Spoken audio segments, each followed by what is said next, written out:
We are in Tel Aviv tonight, the New York City of Israel, where for the first time since the Gulf War in '91, they're being told to be vigilant and listen for warnings based on fears that Hezbollah has missiles that could reach this city. Today, this conflict got more intense.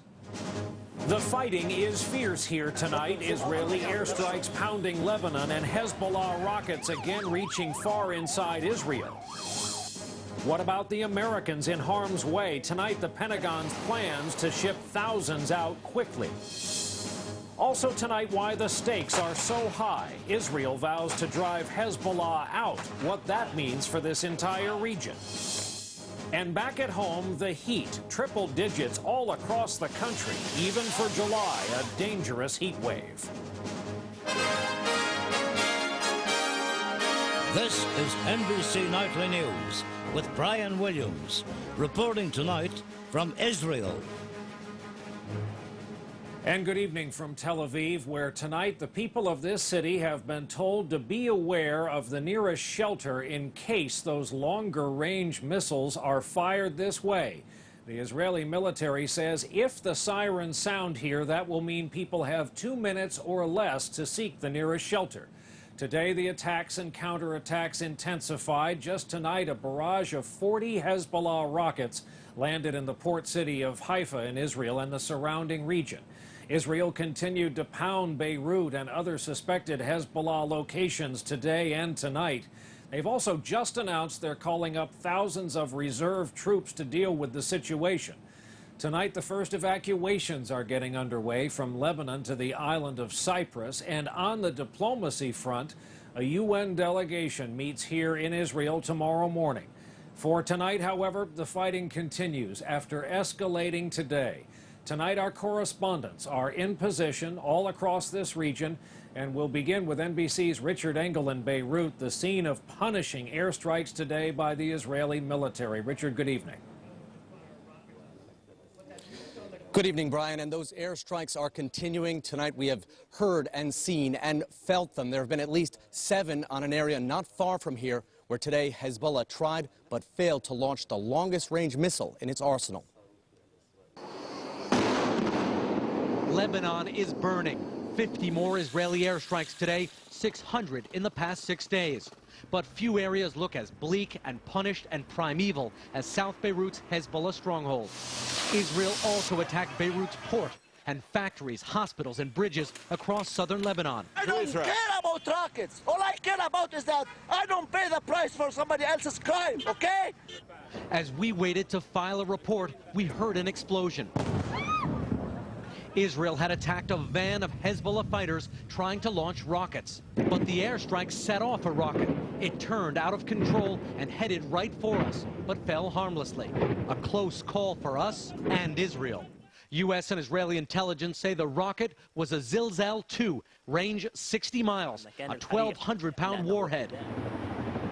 With all of this today, the British Foreign Office organized the biggest evacuation of its citizens since World War II. And France mobilized as well. French embassy officials say they don't know exactly how many of their nationals are being evacuated today, but that they will be allowed to come until this ship is full. Now, Americans are increasingly asking when it will be their turn. At the American University in Beirut, Sarah Johnson from Natchitoches, Louisiana, can't leave her dorm. You don't even flinch anymore when you hear missiles or sonic booms. She keeps a blog. A main topic, the U.S. Embassy's slow response. So far, I'm getting more information from my family back home who are watching the news than from the embassy. I'm Richard Engel in Beirut. Now to NBC's Martin Fletcher in Haifa in northern Israel. 50 more Katyushas slammed into Israeli cities today. Loud, dangerous, terrifying. Haifa, Israel's 3rd largest town, is getting the worst of it. As we drove into town today, the people are running. There has been a Katyusha that fell, and there are casualties. Then, just a few seconds later, half a house destroyed. 6 families live here. This is what Israel feared, a direct hit on a civilian residence in Haifa. Most were lucky, only 3 injured. The neighbors, like Gila Galor, traumatized. I'm really afraid now. Me, I'm scared now, believe me. Haifa children. Israel also kept up its relentless attack. In Parliament today, Israel's Prime Minister Ehud Olmert spelled out his conditions for a ceasefire. Hezbollah must free 2 soldiers kidnapped by Hezbollah, stop all rocket attacks, and the Lebanese army must take control of the border with Israel. Until then, he said, Israel will continue with its campaign to destroy Hezbollah. Military analysts say so far Israel's destroyed about 25% of Hezbollah's strength.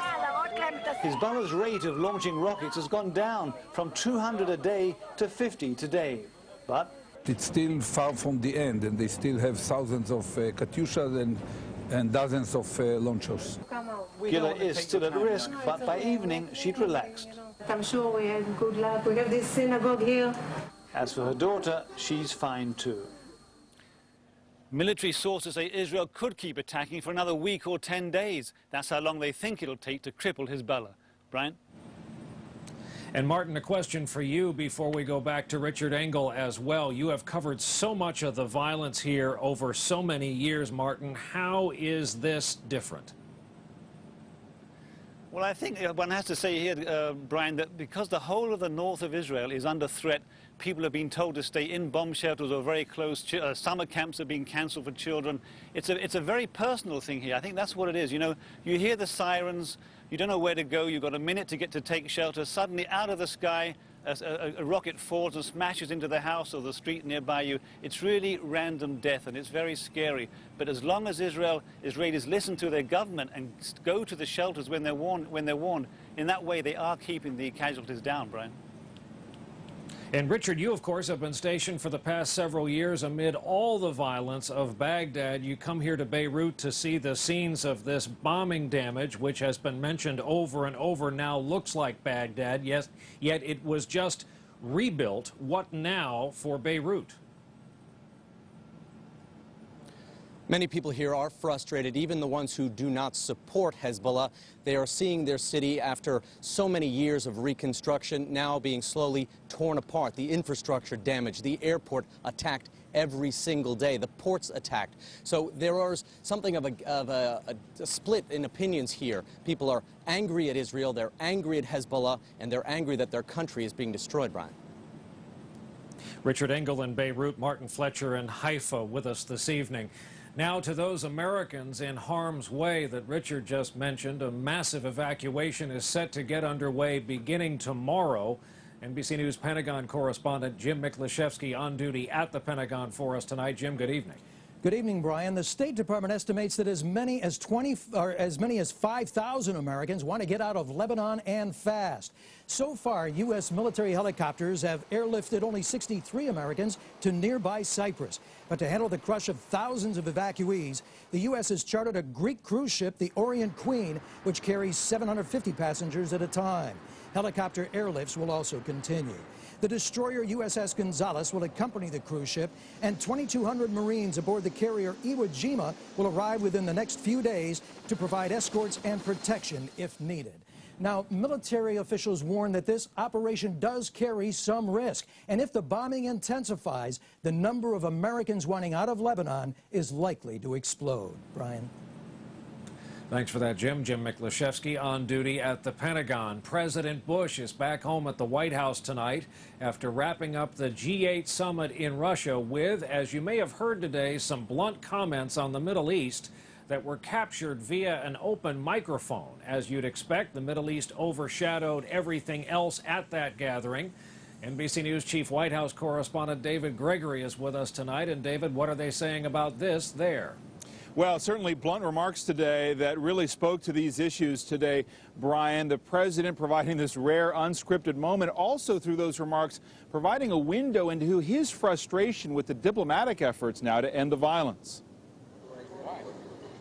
A private luncheon at the G8 Economic Summit in Russia, where leaders chat informally away from the press. Only today, the microphones are on. 8 hours. And the president isn't holding back. He's heard telling British Prime Minister Tony Blair the United Nations should do more to pressure Syria. See, the irony is that what they need to do is get Syria to get Hezbollah to stop doing this. Mr. Bush faults UN Secretary General Kofi Annan for backing a ceasefire before conditions are met and tells Blair Annan should call Syria's leader now. I felt like telling Kofi to call, get on the phone with Assad and make something happen. Today, the administration announced that Secretary of State Rice would soon travel to the region, amid calls for a peacekeeping force to be deployed along the border of Lebanon and Israel. The only way, therefore, that this is going to work, whatever we say as the G8, is if we actually give people a reason for ceasing hostilities. Administration officials were adamant today that conditions must first be met before a ceasefire. I think you would have a ceasefire in a matter of nanoseconds if Hezbollah and Hamas would release their kidnapped victims and stop engaging in rocket attacks and other acts of terrorism against Israel. And so it's clear there is no daylight between the U.S. and Israel over what it would take to end the violence. But U.S. officials saying tonight that Israel has been counseled to avoid civilian casualties and the destruction of civilian infrastructure in Lebanon. Brian? Thanks for that, David. David Gregory on the White House lawn for us tonight. And of course, it isn't as if the situation in Iraq has gone away. 575 miles to the east of here, the vicious sectarian violence continued today in Iraq. Gunmen sprayed a market south of Baghdad with grenade and automatic weapons fire. At least 50 people were killed today, most of them Shiites. It was also a deadly day for the U.S. military. 3 soldiers, we're told, killed in separate incidents.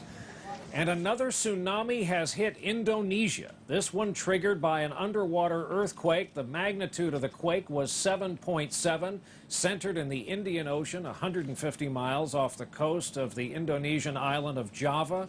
It sent a 6-foot wave crashing into a coastal resort area. Thousands of people escaped to higher ground, but at least 86 people are known dead, and many more are known to be missing. We'll take a break here. When we continue our coverage from Tel Aviv this Monday night, NBC News In Depth, a big picture look at the situation unfolding here in the Middle East. What do both sides in this fight want, and where does it go from here? And later, the epic heat wave going on back home tonight. Back with you from Tel Aviv, where today here we were given a mostly off-the-record briefing by a high-ranking Israeli general, mostly on Hezbollah and this current military campaign. The general described them as very capable and very dangerous. But what else is known about the other side in this conflict? More tonight in depth from our chief foreign affairs correspondent, Andrea Mitchell. As Hezbollah rockets reach farther into Israel, what is Hezbollah and what is its endgame? Experts say to prove it can damage Israel in ways Arab countries couldn't. Since Syria was forced out of Lebanon a year and a half ago, Hezbollah's charismatic leader, Sheikh Hassan Nasrallah, has become Lebanon's best-known and most controversial politician. A Shiite populist, Nasrallah provides social services where Lebanon's weak new government cannot, has ministers in the cabinet, and operates militias. It has developed a terrorist cadre, an international terrorist infrastructure, and a powerful militia with weapons and capabilities provided by Iran and Syria. What does Iran get out of this fight? It gets a proxy war that damages Israel and tells the world don't get too aggressive in the nuclear showdown. I think that's very clearly one of the messages we're getting here. Don't mess with us. You'll pay a big price. Syria also has an endgame to reassert control through Hezbollah of Lebanon's fledgling democracy. But what does Israel get out of this conflict? They need to show that this cannot stand. Israel simply can't leave its citizens undefended in the face of all these missiles. And why has the U.S. given Israel a green light? Experts say since the administration won't deal with Iran or Syria, having Israel fight Hezbollah is the only way to control the terror group and indirectly strike a blow at its chief sponsor, Iran. The risk, instead of helping Lebanon's government crack down on Hezbollah, Israel's barrage could cause that government to collapse, creating even more danger for Israel. Andrea Mitchell, NBC News at the State Department. We'll take another break here when Nightly News continues in a moment. Yes, it's July across America, but this is excessive from coast to coast. As we take a look at some of the other stories making news tonight, the embarrassing saga of Boston's Big Dig Highway project just took another turn for the worse. Massachusetts Governor Mitt Romney said today testing has exposed weak spots in more than 1,000 places along the Big Dig tunnel system, and all of them will now have to be reinforced. The tests were ordered after huge, heavy ceiling panels fell and killed a passenger last week.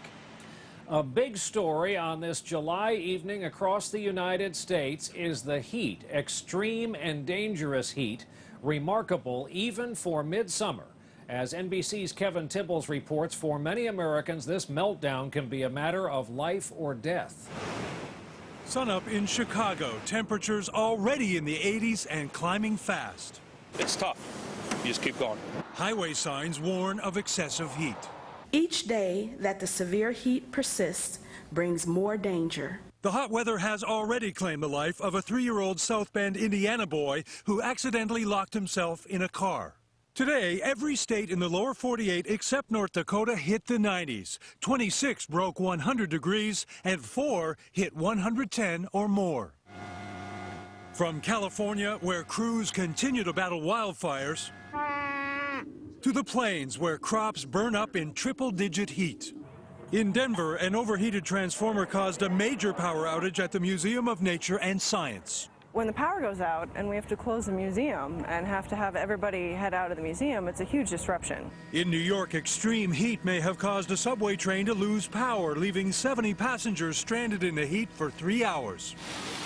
In the Midwest, thunderstorms may bring some relief, but heat alerts remain in effect as Americans chill out. It's good to get in the water. Any way they can. Kevin Tibbles, NBC News, Chicago. Checking in on Wall Street, little change there today. The Dow ended up 8 points. NASDAQ rose just 1/3 of a point in the day's trading. And meantime, the national average for regular unleaded gasoline jumped to $2.99 a gallon. That is the highest price per gallon since the post-Katrina period last year. Relief was palpable this morning at the Kennedy Space Center as Space Shuttle Discovery glided in for a smooth landing. It was the first shuttle flight in a year, just the second since the 2003 accident that killed 7 astronauts on the shuttle Columbia. There is late word tonight that Mickey Spillane has died. The legendary pulp fiction murder mystery writer splashed onto the scene with I, the Jury back in 1946. Numerous books and later movies then followed. His lead character, always the gritty detective Mike Hammer. He died, we're told, at his home near Charleston, South Carolina. Mickey Spillane was 88 years old. 10 years ago tonight, 230 people died when a Paris-bound 747 left New York's John F. Kennedy Airport and exploded in midair off the coast of Long Island, New York. Relatives of the victims gathered today to dedicate a new memorial to their loved ones. On that night, 10 years ago, our cable network, MSNBC, was all of 3 days old. As we go to a break here tonight, here is how the news first broke on the air that night. We have a potentially very serious breaking news story to tell you about. We have received word from the NBC television station in New York, WNBC. They have been told by the United States Coast Guard that a 747 aircraft has exploded. That was the very first bulletin. Later, without the assistance of computer graphics, we had to resort to a road atlas that night to show our viewers where that jet had gone down. We're back with more from Tel Aviv right after this. We are back here in Tel Aviv tonight for a final word on this conflict. This is a modern metropolitan area of close to 2.5 million people, and they've all been told to be on alert in case long-range rockets are launched by Hezbollah.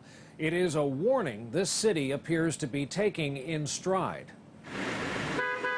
This was a Monday workday, for some a Monday beach day in Israel's biggest city, where you wouldn't really know from looking at them that the citizens here have been told to be vigilant. Of course, the people of this city know how to be vigilant. They also insist on keeping their social life. Still, the locals tell us that some of the people you'll find dining out here tonight are from the north of Israel. They've been temporarily displaced from their homes. Life in Tel Aviv goes on. The firing for now is still far away, but could come closer. A possibility we discussed tonight with former Israeli Prime Minister Ehud Barak. This city is Israel's New York. It is believed they may have these long-range missiles. What is the chance we will hear sirens in Tel Aviv? You could hear it in an hour from now or tomorrow night. But as you mentioned, New York stood up after a very demanding ordeal in 9/11, and America was ready to respond. And yet the nightclubs are open and the restaurants are open and people are going to work each day. Yeah, we are tough and resilient people, probably much more than the Hezbollah assessed. The former Prime Minister of Israel and a decorated military hero, Ehud Barak, on life here in Tel Aviv these days.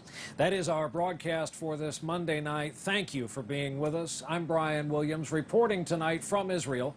We'll look for you right back here tomorrow night. Good night.